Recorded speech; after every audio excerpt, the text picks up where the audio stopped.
다음 이수아 기자가 준비했죠. 네, 마지막 소식입니다. 조두순 이사 관련 소식인데요. 제목은 계약 파기에 조두순 안에 2배 돌려달라입니다.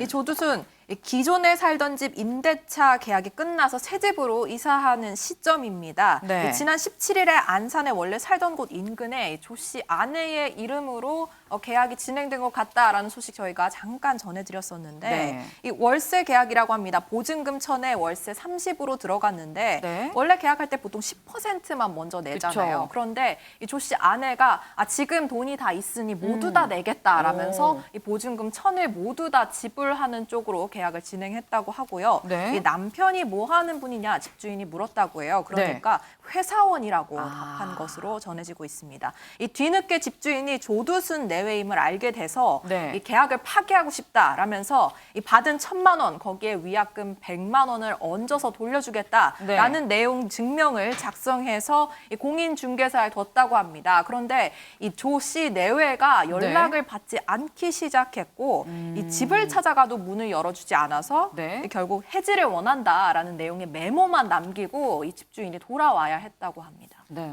예, 하지만 이 조두순이 문을 열지 않고 남겨둔 메모지는 지난 21일로 담당 보호관찰관이 발견합니다. 네. 이 보호관이 임대차 계약 해지 내용이 담긴 메모를 조두순에게 전달하게 된 건데요. 네. 아무런 응답을 하지 않은 것으로 지금 전해지고 있습니다.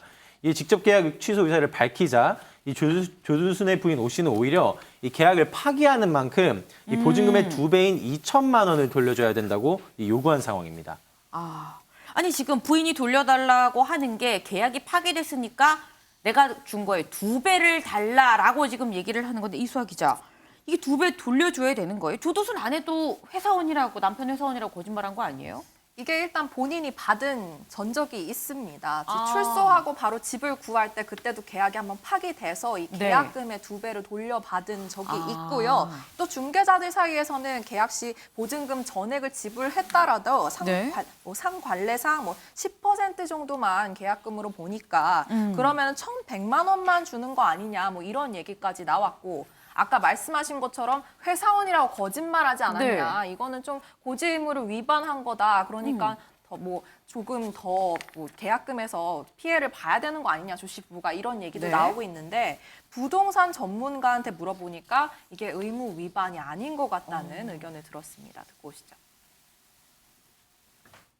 그런 건 상관없을 것 같은데요. 계약 조건에 어떤 그 남편의 직업이 뭐냐에 따라서 계약을 하고 말고 되는 건 아니잖아요. 근데 그런 부분들을 갖고 계약 파기의 이유가 되지는 않을 것 같은데 불안하잖아. 한결이 있으면 취소하거나 무효를 할 수도 있는 경우들이 있긴 합니다만 그런 상황에 해당하지는 않네요. 아까 말씀드렸다시피 조 씨 아내가 지불한 계약금이 1,000만 원입니다. 본인이 1,000만 원을 내겠다고 했기 때문에 그렇다면 계약서상 계약금이 1,000만 원의 2배를 물어줘야 된다는 얘기가 되겠습니다. 2배를 물어주는 게 맞다라는 전문가 얘기가 있습니다. 사실 조두순이 출소할 때 그 당시에 처음에 집을 어디에 얻느냐를 두고도 굉장히 좀 논란이 있었죠. 그때 이제 안산으로 간다 했을 때 안산 시민들도 굉장히 좀 거세게 반발을 하곤 했었는데 그 모습 잠깐 같이 보고 오실까요? 제 오른쪽에서 인보된 장소에서 무대를 이어가시기 바랍니다. 당신 이야기해봐야 말 안 들어.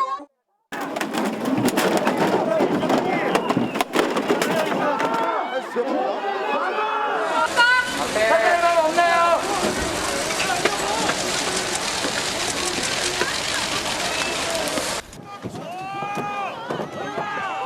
모두들 자정해! 가라! 네, 조두순이 출소해서 그리고 이제 첫 집을 찾아가기까지 굉장히 지금 영상으로 보신 것처럼 정말 난리가 났었습니다. 근데 지금 임대차 계약 끝나고 다른 집을 찾아갈 때 그럼 이 다른 집, 새 집의 주변 이웃들은 또 괜찮을 것인가? 강재묵 기자. 예. 이 주민들 불안하다고 호소하지 않을까요? 지금 앞서 보신 영상이랑 크게 상황이 다르지 않다라고 이해를 해주시면 될 것 같습니다. 네. 이 집주인과 주민들이 이사를 막겠다는 입장이 확고한 상황이고요. 네. 이 해당 그 이사 가기로 했던 집을 쇠창살로 막는가 하면 저 모습이에요. 예, 맞습니다. 짐을 가득 실은 트럭으로 입구를 막기도 했습니다. 지금 나가고 있는데 이사 가는 곳 인근으로는 또 이제 어린이집이나 네. 초중학교 등이 되게 많다고 하더라고요. 그래서 네. 학부모들 위주의 반발도 큰 상황입니다.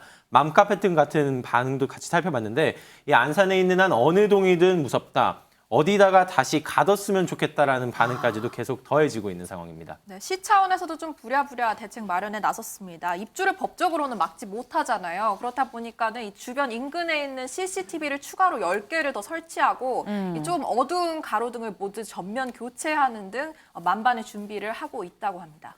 네, 사실 이 인근에 거주하는 주민들의 이 불안감도 충분히 이해가 되는 부분입니다.